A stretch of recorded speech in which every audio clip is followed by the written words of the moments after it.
दिल्ली के पास यूपी के गाजियाबाद में प्रशासन ने अतिक्रमण के खिलाफ बड़ी कार्रवाई की। वहां कब्रिस्तान की जमीन पर मौजूद सैकड़ों झुग्गियों को प्रशासन ने तोड़ दिया,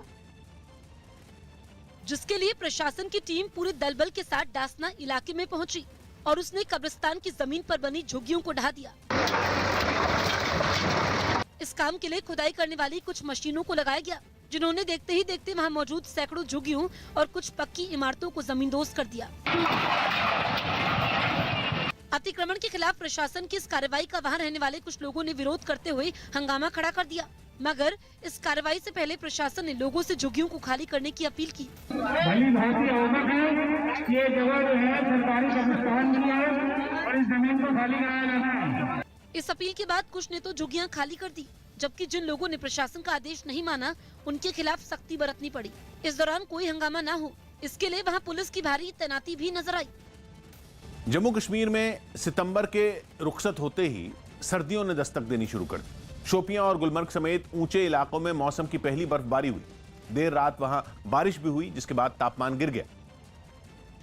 लेकिन कश्मीर की हसीन वादियों को देखने पहुंचे सैलानियों की खुशी बढ़ गई। सबसे खूबसूरत नजारे गुलमर्ग में नजर आए, जहां बर्फबारी के बाद जमीन पर सफेद चादर बिछ गई।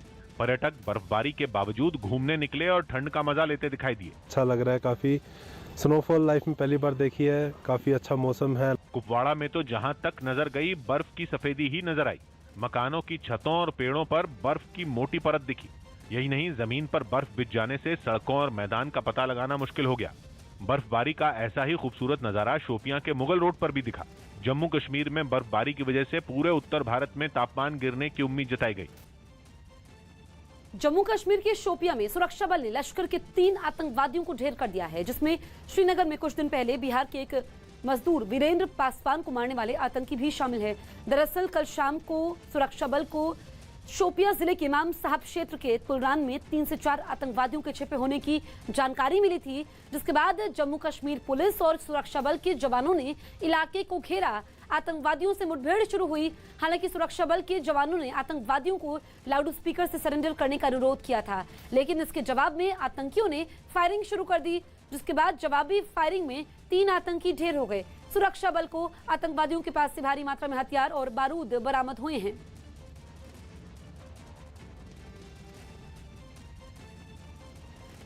जम्मू कश्मीर के पुंछ में आतंकियों से हुई मुठभेड़ में शहीद हुए जवानों के पार्थिव शरीर आज उनके घर भेजे जाएंगे। शहीद जवानों में 1 यूपी, 1 केरल और 3 पंजाब के हैं। नायब सूबेदार जसविंदर सिंह कपूरथला पंजाब के रहने वाले थे। नायक मनदीप सिंह गुरदासपुर पंजाब के रहने वाले थे। सिपाही गज्जन सिंह रोपड़ पंजाब से थे। सिपाही शरद सिंह शाहजहांपुर यूपी के थे और सिपाही वैसाख एच कोल्लम केरल के रहने वाले थे। आज सभी के पार्थिव शरीर पूरे सम्मान के साथ उनके घर भेजे जाएंगे। पुंछ में हुए इस आतंकी हमले की जिम्मेदारी जम्मू कश्मीर गजनवी फोर्स नाम के आतंकी संगठन ने ली है। बाकायदा एक प्रेस रिलीज जारी करके आतंकी संगठन ने इस बात का ऐलान किया। पुंछ में आतंकियों से हुई मुठभेड़ में शहीद जवान शरद सिंह यूपी के शाहजहांपुर के रहने वाले थे। शरद सिंह की शहादत की खबर सुनकर पूरा परिवार गम में डूब गया। शरद सिंह के 3 भाई हैं और तीनों ही सेना में हैं। शरद सिंह तीनों भाइयों में सबसे छोटे थे। शरद सिंह की मां ने उनकी शहादत पर गर्व तो जताया, लेकिन अपने बेटे को खोने का दर्द उनकी आंखों में साफ नजर आया। यूपी के सीएम योगी आदित्यनाथ शरद सिंह की शहादत को नमन करते हुए उन्हें श्रद्धांजलि दी और शहीद शरद सिंह के परिवार को 50 लाख रुपए की आर्थिक सहायता, परिवार में किसी एक को सरकारी नौकरी देने की घोषणा की। ये बहुत फख्र हो रहा है कि देश लिए वो शहीद हुए हैं। मेरी भी इच्छा है कि मैं अपनी माँ के कोख से जन्म लिया है कि मैं भी देश की रक्षा करूं, उनके आतंकियों जाके बदला लूं। उनका पता चला कि शहीद हो गए, बहुत दुख हुआ इस बात का। हम लोग तभी यहाँ पर आए, अभी से वहीं यहीं पे हैं जब से पता चला। परिवार में पूरा सुनसान का माहौल है। जानकारी हमें मिली है कि वो शहीद हो गए हैं। वो कैसे शहीद हुए हैं आतंकवादियों से लड़ते हुए, अभी कुछ जानकारी हमें नहीं मिल पाई है। पुंछ में शहीद हुए जवान मनदीप सिंह गुरदासपुर पंजाब के रहने वाले थे। मनदीप सिंह की शहादत की खबर सुनकर पूरे गांव में मातम पसर गया। सबको मनदीप की शहादत पर गर्व है, लेकिन उनके जाने का दुख भी है। मनदीप के परिवार में उनकी बुजुर्ग मां, पत्नी और 2 बच्चे हैं। मनदीप का पहला बेटा 4 साल का है, जबकि उनका दूसरा बेटा सिर्फ 39 दिन का है। मनदीप के 2 भाई हैं, जिसमें एक सेना में है। छोटे बच्चा बड़ा शेद देश ਲਈ ਸ਼ਹੀਦੀ ਪਾ ਗਿਆ ਜੇ ਵਧੀਆ ਸਪੋਰਟਸਮੈਨ ਸੀ। ਜਜ਼ਬੇ ਵਾਲਾ ਇੱਕ ਬੱਚਾ ਸੀਗਾ ਜੋ ਸਰਵਿਸ ਲਗਭਗ 10 ਸਾਲ ਹੋਈ ਹੈ। ਹੁਣ ਮਹੀਨਾ ਪਹਿਲਾਂ ਇਹਦਾ ਇੱਕ ਬੇਟਾ ਹੋਇਆ ਹੈ, ਇੱਕ ਬੇਟਾ 4 ਸਾਲ ਦਾ ਹੈ ਤੇ 2 ਬੇਟੇ ਤੇ ਮਤਲਬ 2 ਬੇਟੇ ਨੇ, ਉਹਦੇ ਪਤਨੀ ਹੈ, ਉਹਦੀ ਮਾਤਾ ਜੀ ਹੈ। ਉਹਨਾਂ ਦੇ ਫਾਦਰ ਸਾਹਿਬ ਥੋੜਾ ਚਿਰ ਪਹਿਲਾਂ ਐਕਸਪਾਇਰ ਹੋ ਗਏ ਸੀ। पुंछ में शहीद हुए जवान जसविंदर सिंह पंजाब के कपूरथला के रहने वाले थे। जसविंदर की शहादत की खबर सुनकर परिवार में कोई भी यकीन नहीं कर पा रहा कि वो अब इस दुनिया में नहीं है। शहीद जसविंदर सिंह के परिवार में उनकी मां, पत्नी और 2 बच्चे हैं। बताया गया कि जसविंदर 2015 में सेना में भर्ती हुए थे। जसविंदर सिंह के शहीद होने की खबर सुनते ही पूरे गांव में मातम पसरा नजर आया। हमें बहुत ज्यादा दुख होया, बच्चा नहीं सानू लभना। छोटा दा नानके घर रहिंदा रहा, उत्थे पढ़दा रहा। छोटे छोटे बच्चे 5 महीने पहला ना दे पिता की डेथ हो गई। जम्मू कश्मीर में आतंकियों के साथ मुठभेड़ में सेना के 5 जवान शहीद हो गए। जम्मू के पुंछ में आतंकियों की घुसपैठ की सूचना मिलने के बाद सुरक्षा बल के जवान आतंकियों की घेराबंदी करने पहुंचे और आतंकियों के खिलाफ सेना का यह ऑपरेशन एक बड़ी जंग में बदल गया। सुबह से मुठभेड़ जारी है और आपको बता दें कि यही जंगल है, इसके ऊपर जाकर जो ये जंगल है और घना हो जाएगा और उस जंगल में अभी भी मुठभेड़ चल रही है। पुंछ के जिन जंगलों में आतंक के खिलाफ ये जंग शुरू हुई वो बेहद घने हैं। बताया जा रहा है कि पुंछ में लगने वाली भारत और पाकिस्तान की सीमा से कुछ आतंकी भारत में दाखिल हुए थे। सेना ने खबर मिलते ही आतंकियों को पकड़ने के लिए जाल बिछाना शुरू कर दिया। सेना की हलचल दिखते ही आतंकी जंगल में छिप गए और हमले की तैयारी करने लगे। मौका देखकर आतंकियों ने हमला किया, जिसमें 5 जवान शहीद हो गए। लेकिन 5 जवानों की शहादत की खबर आते ही सेना की कई टुकड़ियां मौके पर पहुंच गईं। पुंछ तक पहुंचने वाले हाईवे को बंद कर दिया गया और हर संदिग्ध गाड़ी की चेकिंग की जाने लगी। पूरे जंगल की घेराबंदी करने के लिए तैयारियां शुरू कर दी गईं और जंगल में चप्पे चप्पे की तलाशी ली जाने लगी। कई घंटों तक ऑपरेशन चलता रहा, लेकिन 5 जवानों की शहादत की खबर ने देश को बेचैन कर दिया। और जम्मू में डोगरा फ्रंट के जवान सड़कों पर उतर आए। जवानों के बलिदान की खबर ने लोगों को अभिनंदन की याद दिला दी। लोगों की मांग है कि पाकिस्तान से दोबारा सख्ती से निपटने का वक्त आ गया है। आर्या पार का युद्ध लड़ो, तब जाकर के समस्याओं का समाधान होगा। आर पार नहीं करेंगे, ऐसे ही लोगों को मरवाते रहेंगे। तिरंगे झंडे लेकर सड़कों पर उतरे लोग घंटों तक नारेबाजी करते रहे।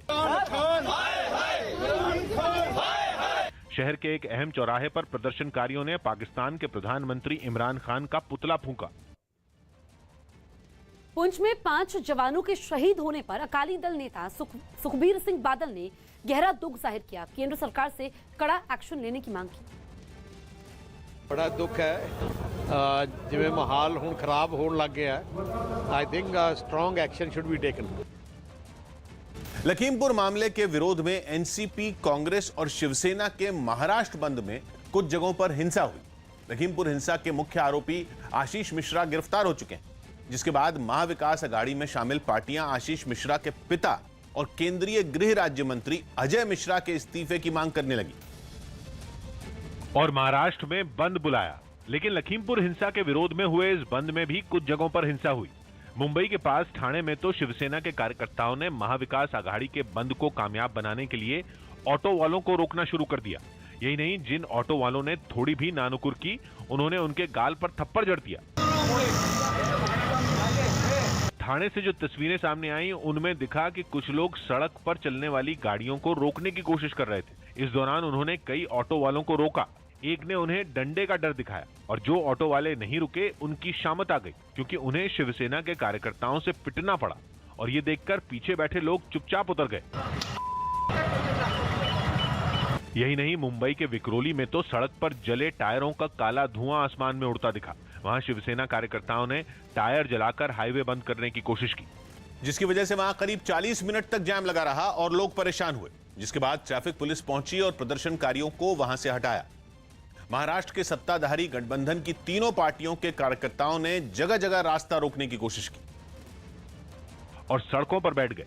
मुंबई के कांदिवली में तो एनसीपी के प्रदर्शन में शामिल महिलाएं पार्टी के झंडे लेकर रास्ते पर डट गईं। एक महिला तो नारे लगाते लगाते लेट गई। शोरगुल और हंगामे के बीच पुलिस वहां पहुंची और उसने एनसीपी कार्यकर्ताओं को हिरासत में लेना शुरू कर दिया, लेकिन सड़क पर बैठे इन लोगों को हटाने में उसके पसीने छूट गए। प्रदर्शन का यही रास्ता मुंबई की मेयर किशोरी पेडनेकर ने भी अपनाया। वो वर्ली में अपने समर्थकों के साथ लखीमपुर खीरी की घटना के विरोध में धरने पर बैठ गई। किस तरीके से किसानों की मौत हुई है लखीमपुर में, उसके विरोध में वो विरोध प्रदर्शन कर रहे हैं। वहीं नागपुर में कांग्रेस के लोगों ने रैली निकाली और किसानों के समर्थन में नारे लगाते हुए आगे बढ़े। डोंबिवली में भी रास्ता रोकने की कोशिश की गई, लेकिन पुलिस ने सड़क पर बैठे प्रदर्शनकारियों को उठा दिया। लखीमपुर हिंसा के विरोध में बुलाए गए इस बंद को सफल बनाने के लिए एनसीपी, कांग्रेस और शिवसेना ने ईडी चोटी का जोर लगा दिया और कांग्रेस के नेता राजभवन पहुंच गए। वो वहां राज्यपाल को ज्ञापन देने पहुंचे, जिसमें उन्होंने अजय मिश्रा के इस्तीफे की मांग की। राज्यपाल की गैर मौजूदगी में उन्होंने उनके सचिव को ज्ञापन दिया। इससे पहले प्रदेश कांग्रेस अध्यक्ष नाना पटोले की अगुवाई में पार्टी के नेता और कई कार्यकर्ता राजभवन के बाहर पहुंचे, जहां उनकी पुलिस से हल्की झड़प हो गई, क्योंकि पुलिस केवल नेताओं को अंदर जाने देना चाहती थी, कार्यकर्ताओं को नहीं। पुलिस आप देखिए, पुलिस कार्यकर्ताओं को जाने नहीं दे रही है। कोशिश ये की जा रही है कि सिर्फ नेताओं को जाने दिया जाए। जिसके बाद लखीमपुर हिंसा के विरोध में राजभवन पहुंचे इन सभी लोगों ने प्रदर्शन किया। लखीमपुर मामले में सत्ताधारी गठबंधन के इस बंद का कई जगहों पर असर दिखा, जिनमें मुंबई और औरंगाबाद जैसे शहर शामिल हैं, जहां बाजारों में दुकानें बंद रहीं और भीड़भाड़ वाली जगहों पर इक्का दुक्का लोग ही नजर आए। इन इलाकों में मुंबई की दादर मार्केट भी शामिल, जहां दुकानों के शटर गिरे रहे, वहां सड़क किनारे लगने वाली सब्जी मंडी भी नहीं सजी। ये यहाँ पे ना सिर्फ कपड़ा मार्केट है, बल्कि सब्जी मार्केट भी है। सबसे मैंने आपको कपड़ा मार्केट की तस्वीर दिखाऊं तो तमाम जो दुकानों के शटर आप देख रहे हैं वो बंद हैं। इसके अलावा बेस्ट की बसों के पहिए भी थम गए और वो बस अड्डे पर ही खड़ी रहीं। औरंगाबाद में भी बंद का असर दिखा और वहां सन्नाटा पसरा रहा। वहीं महाविकास आघाड़ी के इस बंद पर जबानी जंग भी छिड़ गई।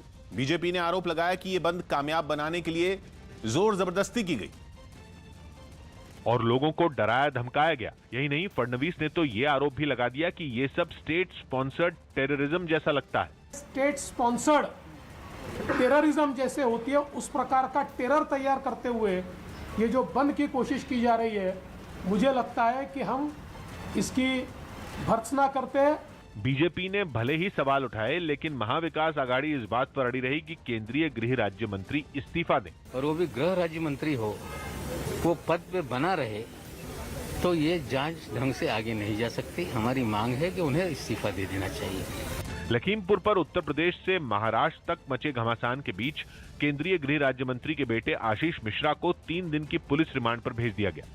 लेकिन पुलिस को यह रिमांड कुछ शर्तों के साथ मिली। अदालत ने पुलिस के सामने 3 शर्तें रखी, जिनमें पहली शर्त यह कि रिमांड के दौरान आशीष मिश्रा को किसी तरह से टॉर्चर न किया जाए।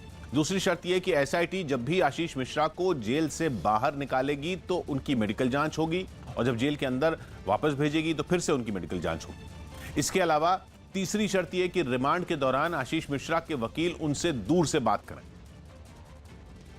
विरोध के बावजूद ये रिमांड मिल गई है और अब जो 40 सवालों की बात थी कि 40 सवाल पूछा था पुलिस ने, अब पुलिस के सवालों की फहरिस्त और लंबी हो जाएगी। परमाणु तकनीक तस्करी के लिए कुख्यात पाकिस्तान का एक और कबूलनामा दुनिया के सामने आ गया। सेना से रिटायर हुए जनरल अमजद शोएब ने कबूल किया कि देश हित में परमाणु हथियार की तकनीक ईरान, लिबिया और उत्तर कोरिया को बेची गई। इससे पहले पाकिस्तान के परमाणु कार्यक्रम के जनक माने जाने वाले डॉक्टर अब्दुल कदीर खान का तकनीक चोरी छुपे बेचने के पर उन पर आरोप लगे थे, जिसकी वजह से उन्हें पद से हटा दिया गया था। वो भी मुल्क के मुफादात के लिए, तो आपने पैसा उससे जनरेट किया, लीबिया से, ईरान से, वो आपको प्रोग्राम के लिए चाहिए था, आपके पास था नहीं। तो ये चीजें हुई हैं, लेकिन उस वक्त स्केपगोट एक ही शख्स को बनाया गया। अगर डॉक्टर एक्यू खान को इंटेरोगेशन के लिए हवाले किया जाता तो वो पूरा किस्सा खोल देते। लखीमपुर में मारे गए किसानों को आज अंतिम अरदास दी जाएगी। इस मौके पर लखीमपुर के तिकोनिया में आज काफी लोगों के जुटने की उम्मीद है। प्रियंका गांधी भी अंतिम अरदास में शामिल होने के लिए आज लखीमपुर जा सकती हैं, तो वहीं राकेश टिकैत, गुरनाम चढ़ूनी, जयंत चौधरी समेत कई नेता आज अंतिम अरदास में शामिल होंगे। वहीं आज लखीमपुर में काफी संख्या में किसानों के पहुंचने की आशंका को देखते हुए प्रशासन भी अलर्ट पर है और रास्ते में कई बैरिकेड लगाकर सुरक्षा को पुख्ता करने में जुटी है।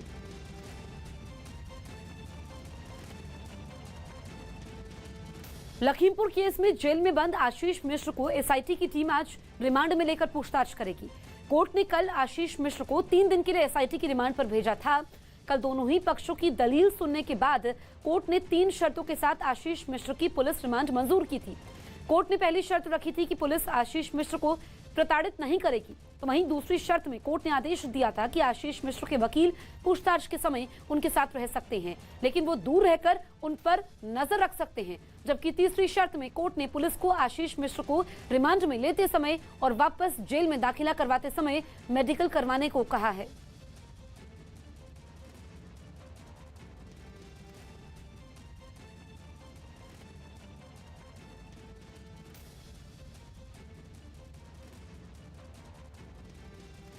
दक्षिण अमेरिका के देश चिली में अपना हक मांगने के लिए सड़कों पर उतरे वहां के मूल निवासी पुलिस से जा भिड़े। असल में चिली के मूल निवासियों की शिकायत अपने देश के संविधान से है, जो उन्हें मान्यता ही नहीं देता। हालांकि अब वहां नया संविधान बनाने का काम चल रहा है। साथ ही उनकी मांग यह भी है कि बरसों पहले सरकार ने उनसे उनके पुरखों की जो जमीन छीनी थी उसे उन्हें लौटाया जाए। इसलिए अपनी मांगों को मनवाने के लिए राजधानी सैंटियागो में चिली के सैकड़ों मूल निवासियों ने झंडा बुलंद कर दिया। प्रदर्शनकारी मार्च निकालने के लिए अपने घरों से निकल पड़े, लेकिन पारंपरिक लिबास में ऐसे सज धज कर मानो उनका कोई सांस्कृतिक कार्यक्रम हो। नाच गाकर ढोल बजाकर वो अपना हक मांगते नजर आए।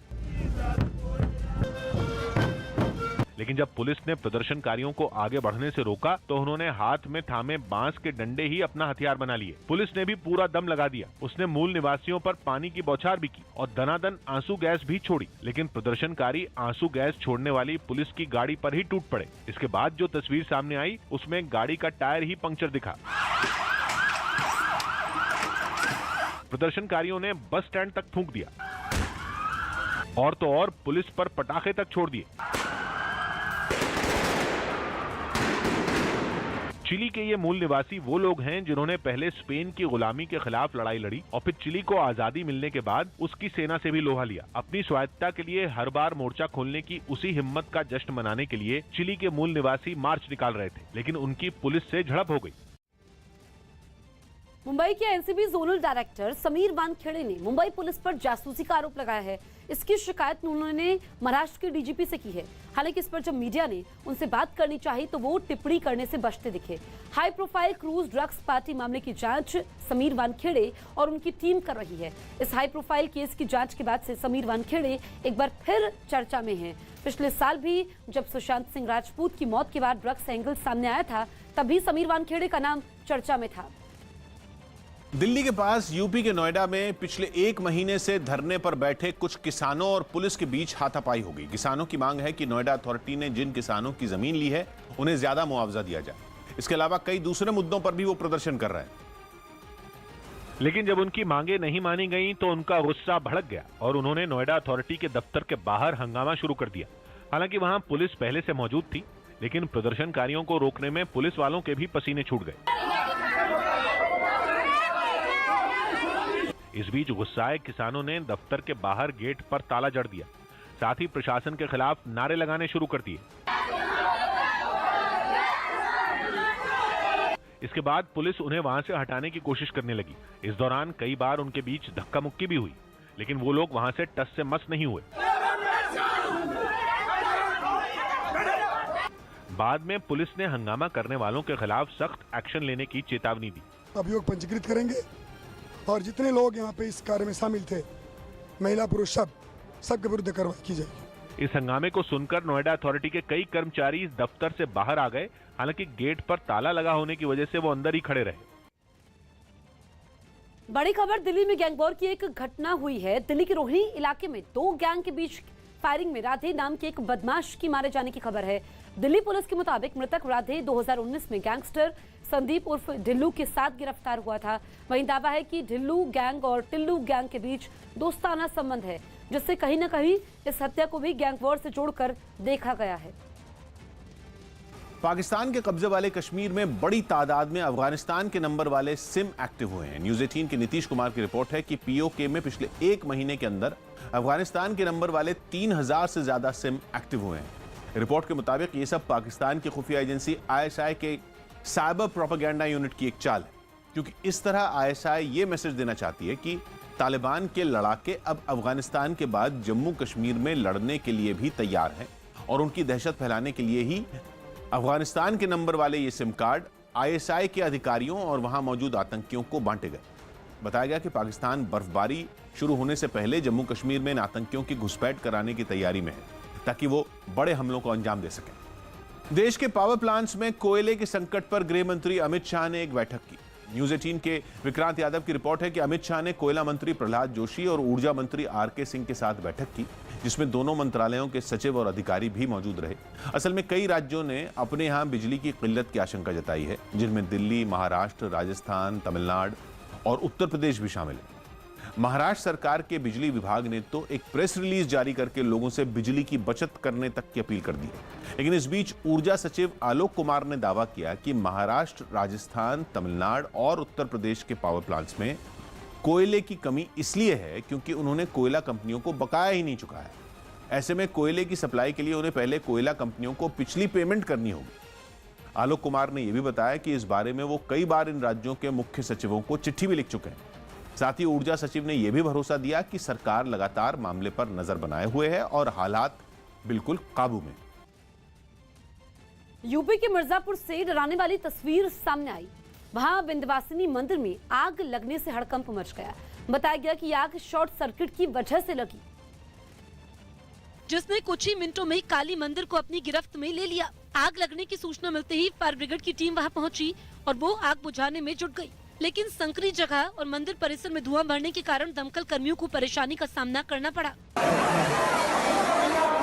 घटना के बाद की जो तस्वीरें सामने आई उसमें काली मंदिर के अंदर राख उड़ती नजर आई, जबकि देवी की प्रतिमा को कोई नुकसान नहीं पहुंचा।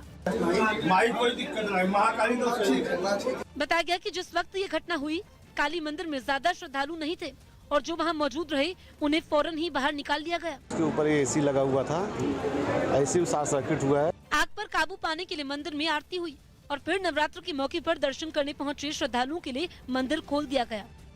त्योहारी सीजन आते ही देश भर में लोग एक बार फिर कोरोना नियमों को भूलकर खरीदारी में जुट गए। देश के अलग अलग शहरों के बाजारों से भीड़ भाड़ की जो तस्वीरें सामने आई वो डराने वाली हैं, क्योंकि ज्यादातर लोग कोरोना के खतरे से बेपरवाह दिखाई दिए। दिल्ली के चांदनी चौक इलाके से सामने आई तस्वीर में सोशल डिस्टेंसिंग कहीं भी नजर नहीं आई। यही नहीं, कई लोग तो वहां बिना मास्क के ही दिखाई दिए। भाई साहब मास्क कहाँ है? जेब में रखने के लिए था। नहीं सर। कुछ लोगों के चेहरे पर मास्क तो दिखा, लेकिन उन्होंने उसे सही ढंग से नहीं पहना था। कोरोना अभी खत्म नहीं हुआ है और यही वजह है कि सरकार ने तमाम दिशा निर्देश तय किए हैं कि कोविड प्रोटोकॉल का पूरा ध्यान रखते हुए ही आप बाजारों में निकले। दिल्ली के सदर बाजार का हाल तो और भी बुरा था। वहाँ चारों तरफ सिर्फ लोग ही लोग नजर आए। कुछ जगहों पर तो पैर रखने की भी जगह नहीं थी। खरीदारी में लोग इतने खो गए कि उन्हें आसपास की भीड़ से कोई फर्क नहीं पड़ा। इन हालात में दिल्ली के स्वास्थ्य मंत्री सत्येंद्र जैन ने बाजारों में भीड़ लगाने वालों पर कड़ी कार्रवाई की चेतावनी दे दी। उसके खिलाफ सख्ती से कार्रवाई की जाएगी और इसको बिल्कुल देखा जाएगा। हालांकि मौजूदा वक्त में कोरोना के मरीजों की संख्या इतनी नहीं है जो चिंता बढ़ा सके, लेकिन त्योहारों के उत्साह में इस महामारी को हल्के में लेकर लोग अपने साथ दूसरों की भी मुसीबत बढ़ा सकते हैं। केंद्र सरकार ने भी अक्टूबर से लेकर जनवरी तक के महीनों को अहम बताकर लोगों से एहतियात बरतने की अपील की थी, जिसका कोई असर गुजरात के अहमदाबाद में देखने को नहीं मिला। दिल्ली की तरह वहां भी लोग खरीदारी करने के लिए बाजारों में उमड़ पड़े। ऐसे में कोरोना नियमों का किसी को भी ख्याल नहीं रहा। बड़ों के साथ बड़ी संख्या में वहां बच्चे भी दिखाई दिए, लेकिन नहीं दिखा तो लोगों में कोरोना का डर। ये कुछ तस्वीरें ऐसी हैं जो हमें तीसरी लहर को न्योता देने से रोक नहीं पाएगी। अहमदाबाद से सामने आई एक दूसरी तस्वीर में कुछ लोग गरबा खेलते दिखाई दिए।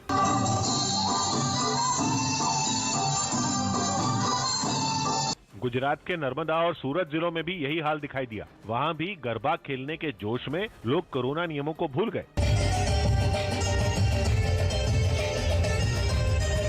इसी तरह की तस्वीरें देश के कई दूसरे शहरों से भी सामने आई। बिहार में हो रहे पंचायत चुनाव के समय हिंसा का दौर नहीं थम रहा। इस बार छपरा जिले में 2 प्रत्याशियों के समर्थकों में जमकर मारपीट हुई, जो चुनाव प्रचार के समय आपस में उलझ गए। देखते ही देखते दोनों ओर के समर्थकों में लात घूंसे चलने लगी और इस मारपीट में कुछ लोग गिर भी गए। इस हाथापाई के समय आसपास कई लोग नजर आए, मगर किसी ने भी झगड़े को शांत करवाने की कोशिश नहीं की। बाद में दोनों प्रत्याशियों ने एक दूसरे के खिलाफ पुलिस में शिकायत की। उधर समस्तीपुर में दोबारा मतगणना करवाने की मांग को लेकर हारे हुए एक प्रत्याशी के समर्थकों पर पुलिस पर पथराव करने का आरोप लगा। इस पथराव की वजह से मतगणना केंद्र पर अफरा तफरी मच गई और बताया गया कि 3 से 4 पुलिस वाले घायल हो गए, जिनको इलाज के लिए फौरन अस्पताल पहुंचाया गया। वहाँ पे हारे हुए प्रत्याशी के समर्थकों के द्वारा मतगणना की प्रक्रिया को बाधित करने का प्रयास किया गया। इसी के बीच में उन्होंने पथराव भी किया जो मेन गेट है। इस हंगामे के बाद पुलिस ने मतगणना केंद्र के आसपास प्रत्याशियों की ओर से लगाए गए टेंट को हटा दिया। पार्टी और परिवार से नाराजगी के बीच तेज प्रताप यादव ने पटना में जनशक्ति यात्रा निकाली, जो गुजरी राबड़ी देवी के घर के सामने से, जहां तेजस्वी यादव भी रहते हैं। वैसे तो ये रैली लोकनायक जयप्रकाश नारायण की जयंती के मौके पर निकाली गई, लेकिन इस बहाने उन्होंने अपना शक्ति प्रदर्शन करने में कोई कसर नहीं छोड़ी, क्योंकि ये रैली आरजेडी के बैनर के बजाय उनके अपने संगठन जनशक्ति परिषद के झंडे के साथ निकाली गई। बड़ी तादाद में पहुंचे उनके समर्थक रैली में शामिल हुए, जो मोटरसाइकिलों पर सवार होकर उनके काफिले के साथ आगे बढ़ते दिखे। तेज प्रताप भी चलती गाड़ी से कार्यकर्ताओं का हौसला बढ़ाते नजर आए। उन्होंने जेपी की संपूर्ण क्रांति की ही तरह बिहार में एलपी यानी लालू प्रसाद क्रांति शुरू करने का ऐलान कर दिया। तेज प्रताप यादव साफ तौर पर यह कह रहे हैं कि एलपी यानी लालू प्रसाद यादव की तरह मूवमेंट की तैयारी है। लेकिन उनकी इस रैली में भी मतभेद साफ दिखाई दिए।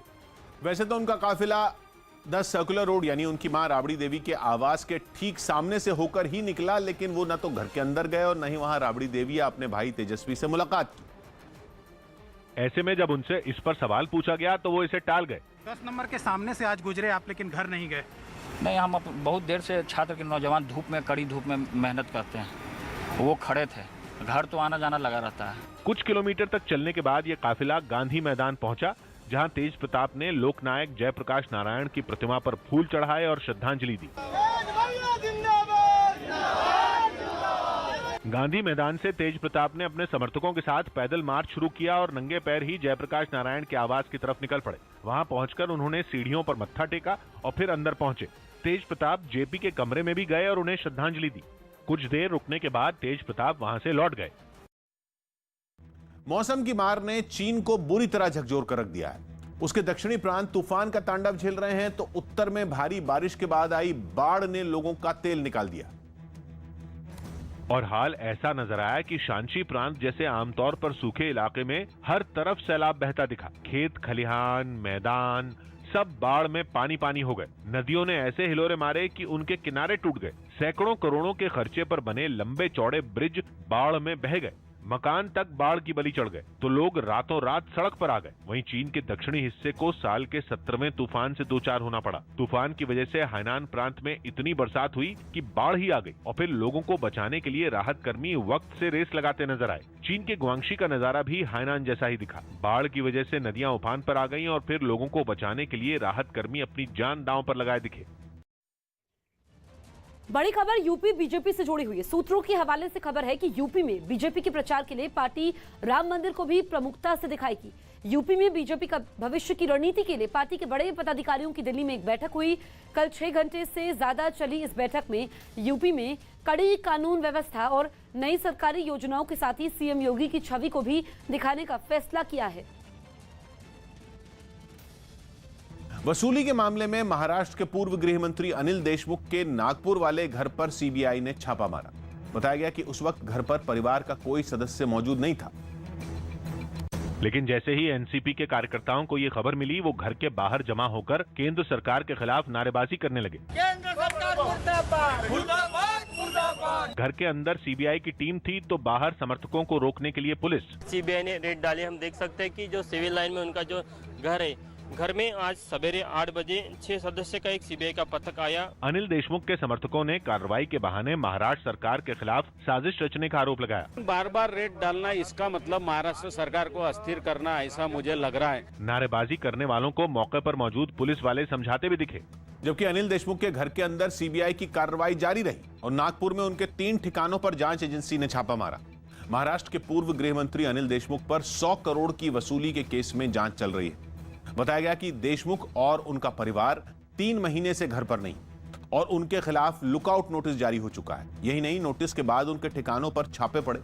इससे पहले भी सीबीआई ने 3 बार और ईडी ने 2 बार और इनकम टैक्स विभाग ने 1 बार छापा मारा। मैं हूं किशोर अजवाणी। आज की ताजा खबर जारी है।